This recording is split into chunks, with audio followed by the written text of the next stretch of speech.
Hello everyone and welcome to the Very Reasonable Pilots podcast. I'm your host, Charles. Along with me as always is my co-host, editor, producer, co-pilot, and gunner, Jacob Gloth. How are you doing today, Jacob? I'm good. I got an exciting pitch for you. Ooh, exciting. I wrote it like 2 weeks ago or something. I know, I remember you telling me about this pitch. I was excited to hear it. I'm not excited about the title so far. Currently, it's just one word. It's called Fanciful. So maybe you can come up with something better at the end. Well, I'll be thinking about it throughout. Don't worry. So I came up with this idea because I wanted to do a dystopia, but I wanted to do something that I don't think I've seen. So sort of the idea of this world is a magic futuristic dystopia, where tech and electricity works through magic to create this like futuristic magic world. Okay. So electricity and technology exists, but it only works because magic is what powers everything, you know? So like your TV doesn't turn on because of electricity, your TV turns on because of magic, but you have to like, you know, plug in the magic, the TV to like the outlet and the magic factory, you know? It's not electricity doesn't exist, but it's magic. So like... It's sort of replacing it. So magic has become the means by which society is powered, basically. Yes. So can you like send emails through like cauldrons and stuff, or is it? Because I'm imagining like there's no TVs or anything. It's just like mirror, mirror on the wall. It's sort of like I mean, like we can do that kind of stuff. Like it's like you know, we have teleportation stations, which where you can, you know, teleport across the city. But it smells like sulfur. Yeah, but it's like it's got, you know, a weird magic aftertaste to it or something. We have, you know, hover cars that run on magic, and so they, you know, instead of having like an engine, you know, it's just like a normal car. It doesn't look futuristic or anything, but it like, you know, flies around. And there's like, you know, magic dust coming off of it and stuff. Yeah. We have like your kitchen has just like a steel pot in it, and you just sort of drop your food in it, and then you say like a spell, and it's cooked into that food when you open the pot. Okay, so like that. Cool. But it's like you have to buy better pots to get like more meals, you know?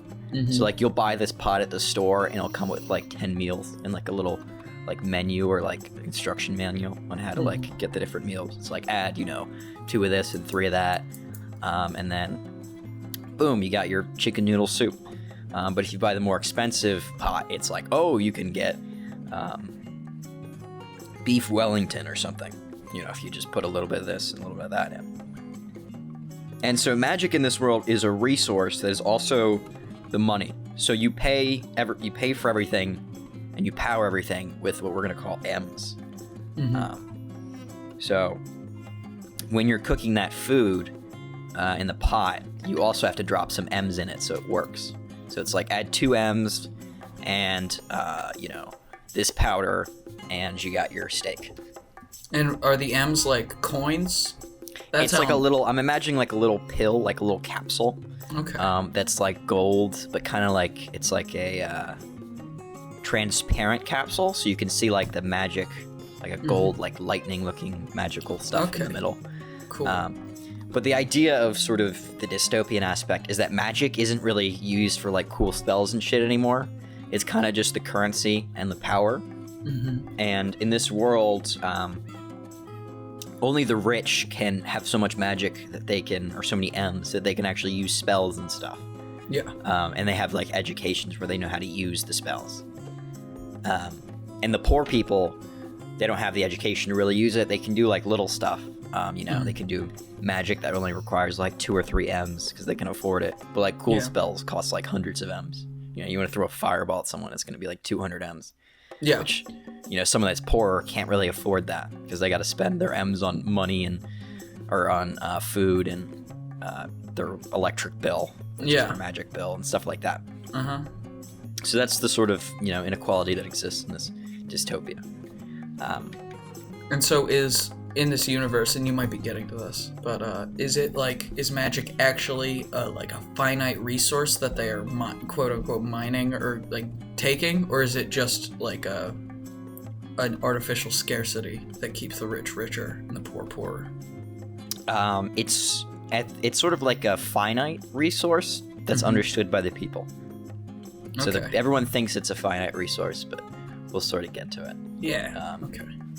So, and it can only be accessed through these M's. Like if you're not holding M's, like you want to cast a spell, you have to be holding the M's and then it'll just like break them and turn into the spell or whatever.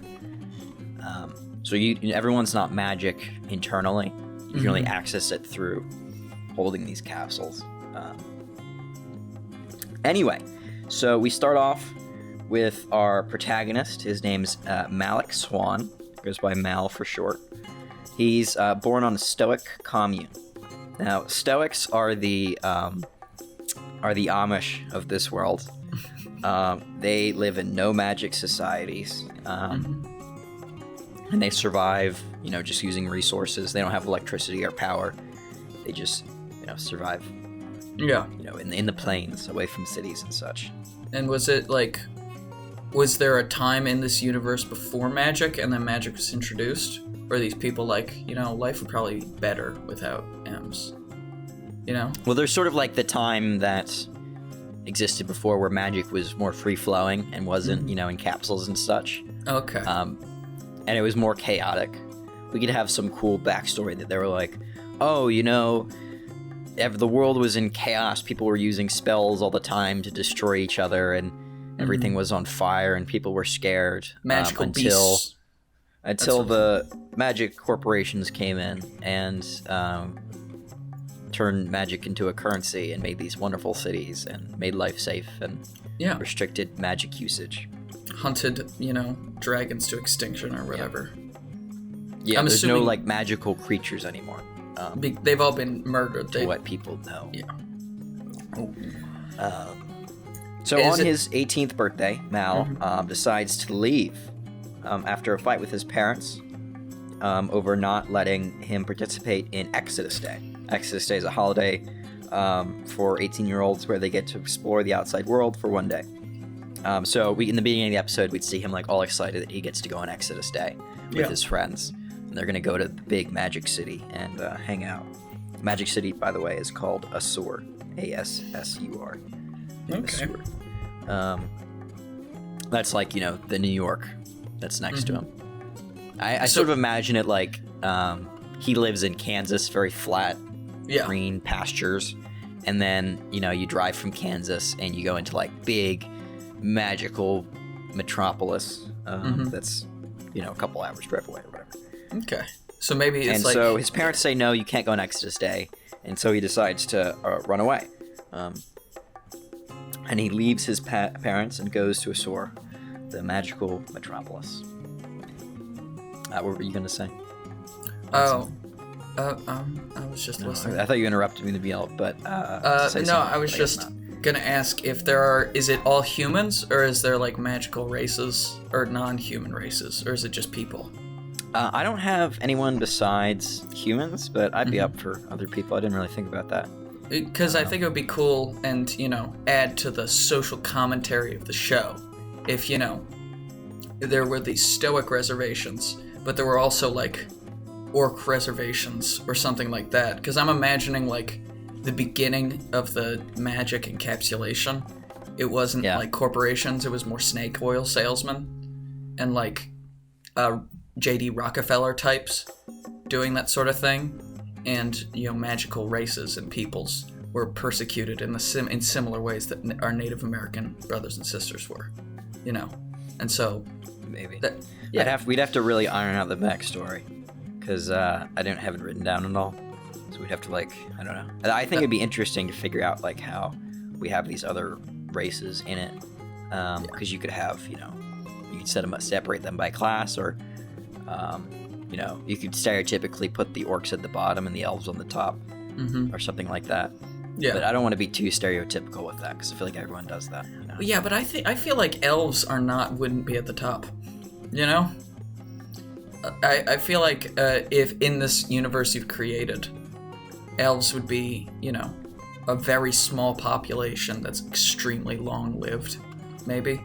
Like they're 500 years old, but there's only a couple thousand of them left because some unexplained reason we could get into, some horrible thing humanity has done or something. Yeah. Yeah. You know. So, episode 1's going to sort of end with him going to the city, or like deciding to leave, and you'll see him like running off into the night.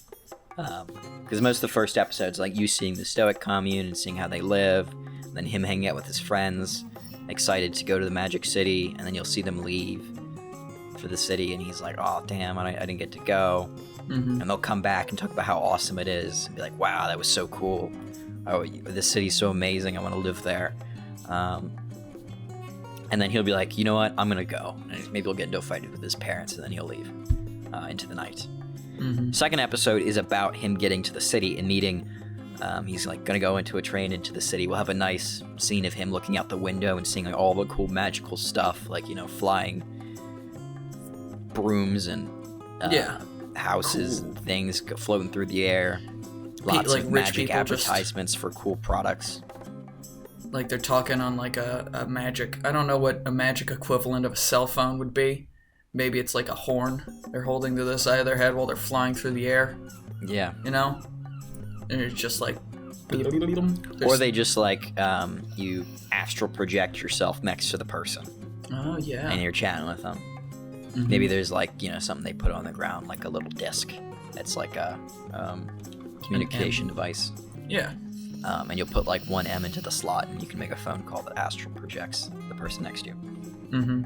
And so he gets there, he's, you know, going in the train, and then on the train, a famous rich wizard who created teleportation sits down next to him. His name's Willock Wonder of the Wonder Corporation. And so they get chatting, and, because, you know, they're both just sitting on the train, happen to have, you know, seats next to each other. And Mel doesn't know who Willock's he is. like, he doesn't know who he is at first, but he sort of realizes through their... like he kind of, maybe he sees like a picture of him like passing on a billboard as they're like, you know, going on the... I'm imagining the train isn't on tracks, it's just flying through the air.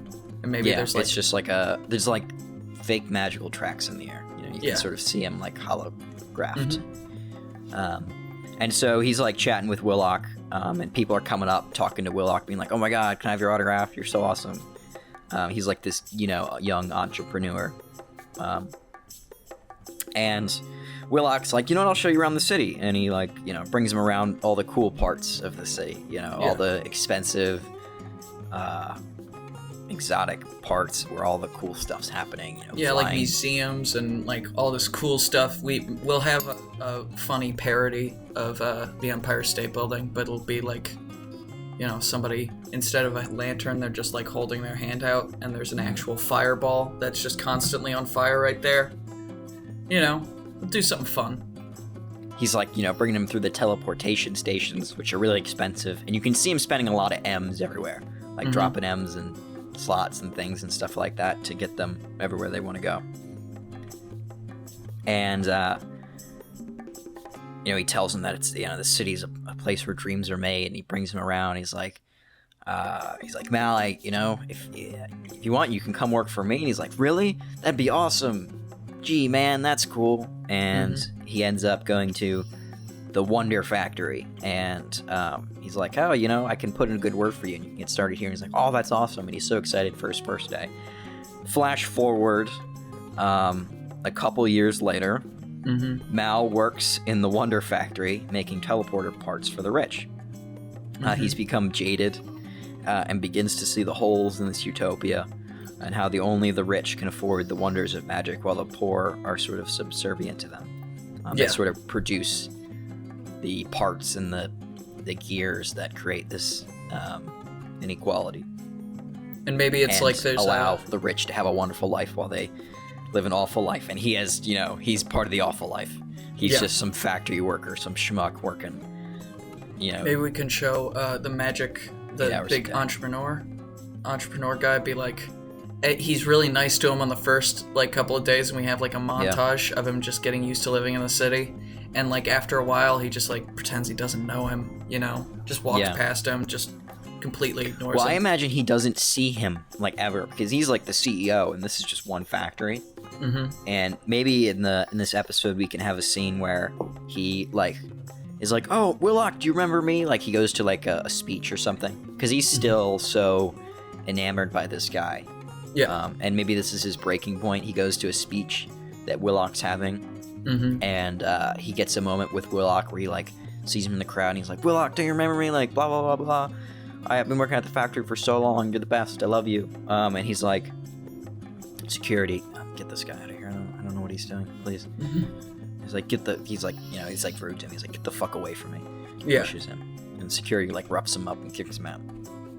And that sort of is where he snaps and he's like, I had this big dream when I came here and I haven't had it ever. Yeah. And then Keanu Reeves comes out of a garbage dump and he says, "Wake up, samurai.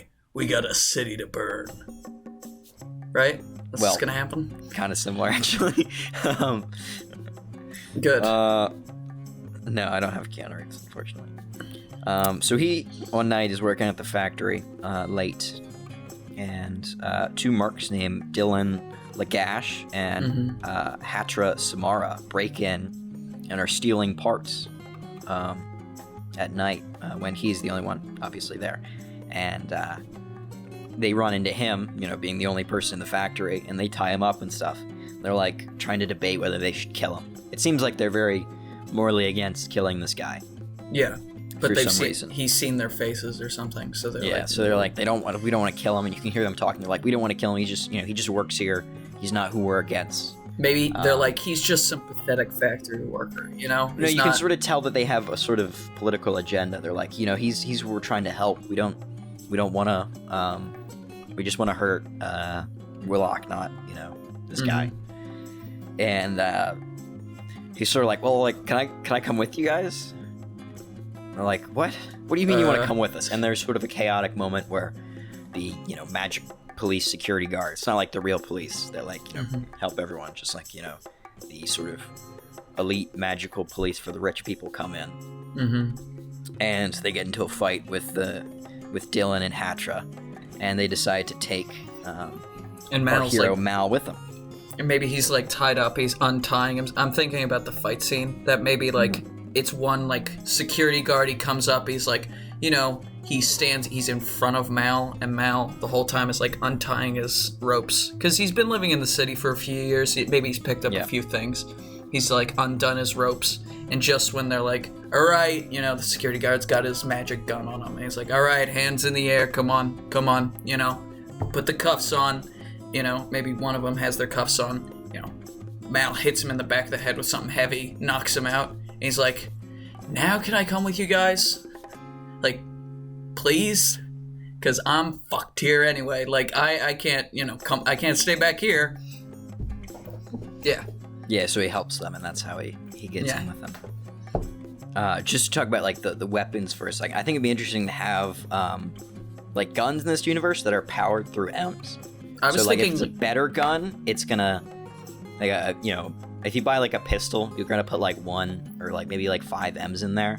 And you'll have, 20, 40 shots or whatever. But if you buy, like, if it's a really good weapon, each M is just gonna be 1 shot. Or maybe, like, 5 M's is 1 shot. So the more M's that it takes, the better it is. And there's sort of, like, magical bolts that shoot through the air. And we can have some cool stuff with, like, wands and stuff as well if we want to do that. Yeah, maybe but I think it'd be fun to sort of experiment with, like, different magical but also electronic or technical weapons. And maybe it's like, if it's a gun that fires, like, 5 M's per shot, it'll, like, disintegrate somebody or turn them into a big, like, fucking fleshy ball on the ground. But if it's, like, 20 shots per every 5 M's, you have to hit him a few times for him to go down. Yeah. Just like it's like different levels of penetration. Like, it might just, like, sort of put a burn mark on them. Yeah, and maybe the rich are, like, using wands to, like, duel and stuff. Like, wands are seen as, like, flintlock pistols, basically. Like, you don't load any M's into a wand. You just have to hold them or, like, have them on you. That might be interesting. We could have a sort of thing where wands are special. Maybe they're really rare. And if you have a wand, you don't need to have M's. It's just sort of like a conduit for magic. Yeah, that's and cool. there's only like 2 or 3 wands in the city, and they're all owned by the really rich. And you can sort of cast like tons of crazy spells with wands, but they're so rare that only the super rich have them, and no one else has them. That gives me an idea actually for a little bit later. But the show, I mean, that's like the first 3 or 4 episodes. The idea is that I want to get to this point in the show where we get to sort of the meat of the series, which is Mal's journey to becoming a magical mercenary, doing jobs with, Dylan and Hatra in this corrupt city, and his progression from doing jobs for money for M so that he can live the lifestyle that he always wanted, to eventually deciding that he wants to take down WonderCore for like what they're doing, and how they're subjecting people. Well, I think it would be. I think it would be good if you start like the series off where he's like when he goes with Dylan and what was her name, Hatra. When he goes with them, he starts out really having these very like cool revolutionary ideas, like we're gonna take down the corpse, we're gonna be doing this shit, and then he starts making money and he becomes corrupted. He starts making M's and he can afford a really nice apartment and a really cool car and like a badass gun and all this stuff, and he loses sight of his original goal.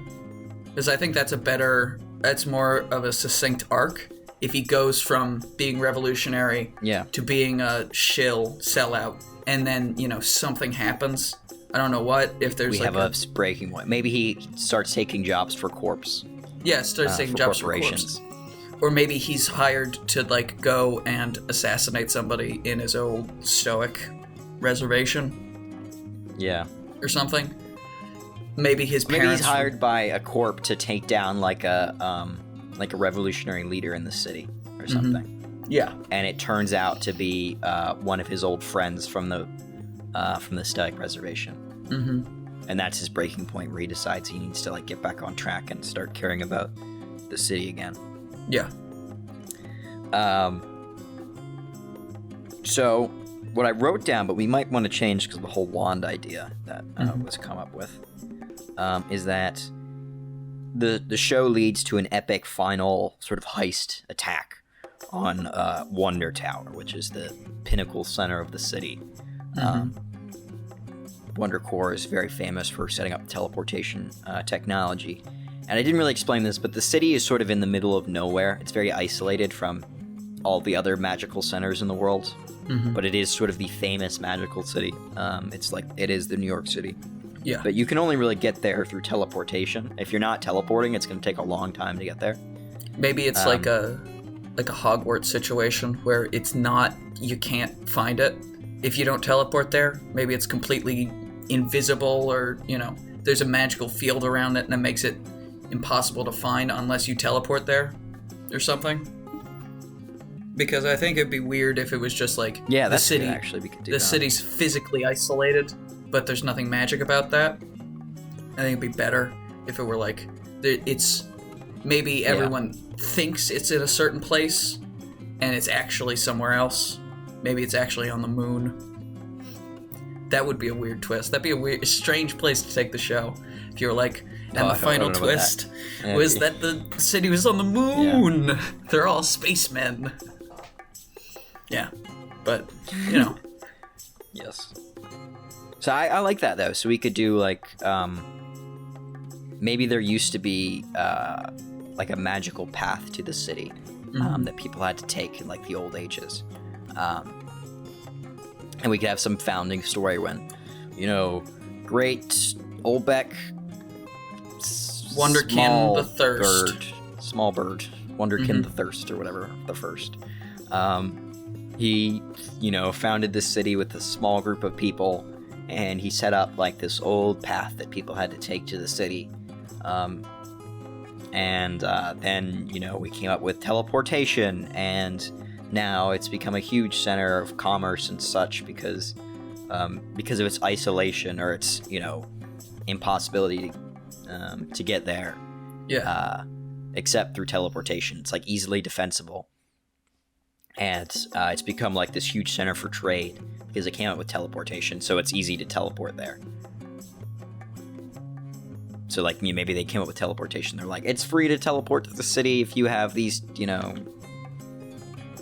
have a passport, visa. I was thinking about just using it as a, there was a person that originally got this, founded the city, and it's just like some secret pass that they have to look through the history books to try to find it, which is important for season 2, because at the end of this season, I want them to attack Wonder Tower and destroy the ruins that hold the portals together, leaving the city magically alone and isolated. So the end of the show for season 1 would be, well, the city's on its own now in the world. It's just...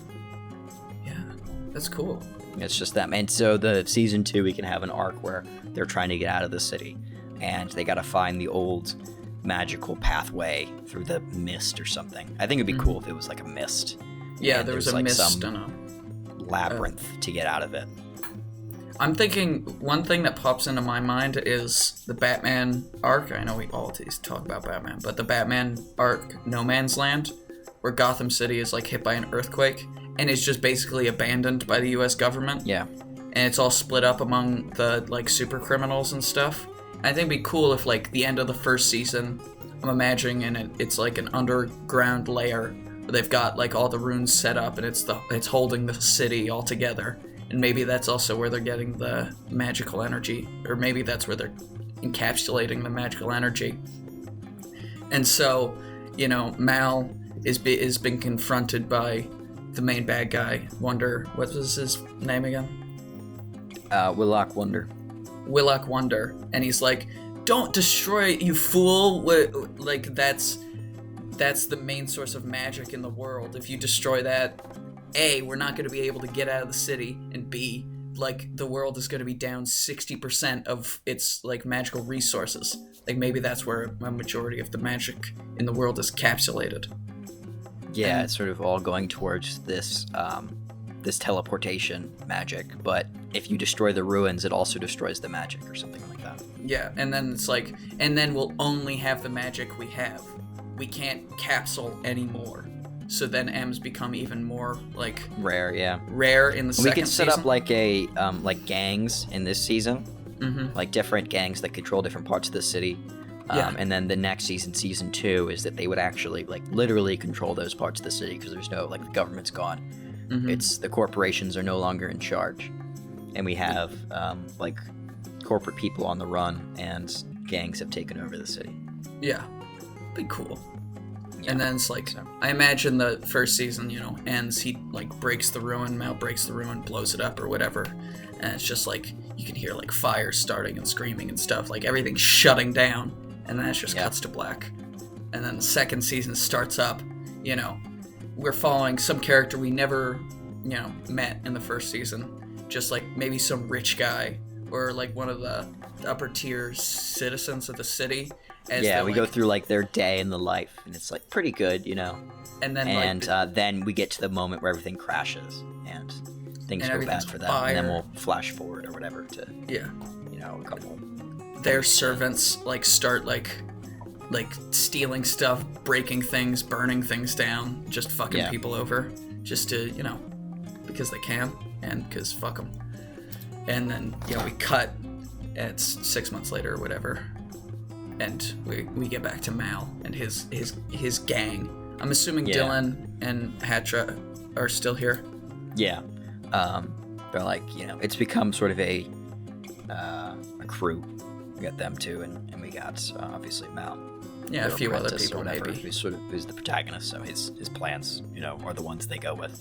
Yeah. Even though he's the new guy.